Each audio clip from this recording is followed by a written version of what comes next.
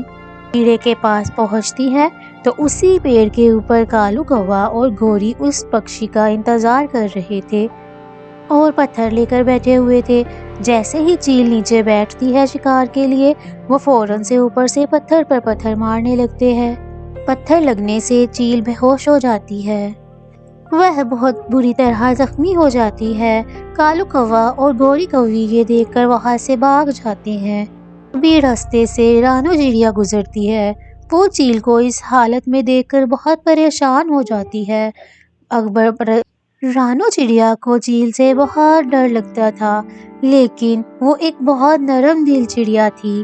چیل کو ایسی حالت میں دیکھ کر وہ اس کی مدد کے لیے آ جاتی ہے۔